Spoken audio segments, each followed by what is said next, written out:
Seçtim sen Gülüya yasatırga bırak. Narga bizim Estağfirullah tövbe. Ana kurçak, ana tigi tar kibik tarmatır kümeğini kigeçten kurçak kibik buldun da küt işlegensin oğlum. Tagın ana çoğuk kili varsan otururga kirek mi? Melep. Şov tügel ekringine baskalat. Nindi tertipsizler sizce. Yasatmagan әйберегез kalmadı indi. Gittin nesleğini ten niye enege tıvarga dimegen bitti bıçak astına tıvarga dimegen bitti indi hepken. Allah saklasın birisi yakışı bula birisini açar. Oldu yarar bitti. Koyan kabızı bir verdin sen. Allah. Kıştan hiç kimse anlam. Mümkün avulda bulganda gaytım sine kut yasatam deyip. İşitmedim. Evet, son kolayıp beyler geliyor. İndi var bitti. İrtegenlerse bulayı tamam. İçim çayga. Gittiniz. Sizin kirek batır tağın Zurani tıkla. Allah'dan Yarar anladım. Mesine sileyim. Kızık mı? Sile.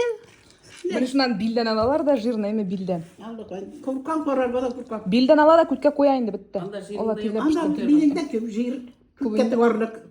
Bara bir staka bir iki stakan. Sen menikinden asalar katezere kuzlar.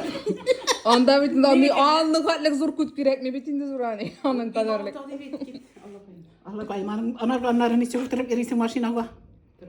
Oturuyorsan ne batışın? Basıp dersen gene indi. Tüm koyup. Duvarlar inde sürekli rehabilitasyonunu время. Ne oturuğa ikinci gün yarı dediler. Серьезно?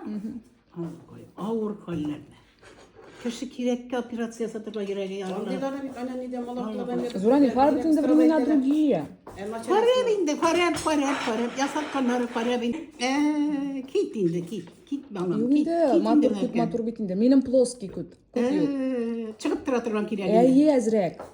No ezrek yarı bitinde. Çıkıp çıkıp tırayır, aşağı fazla bitsin. Yukka çıktım indi. Aşağı mı çatırıp. А я не хочу быть худой и кут еще болсын, чтобы.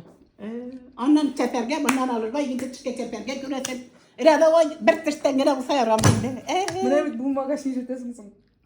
Var bütün ne aşağı kayıp kişiler yabık da kutu da var. Mene koyuyor. Toza vakitte bulgansındır bindik bütün bari. No mi karta zatugel. Darbit.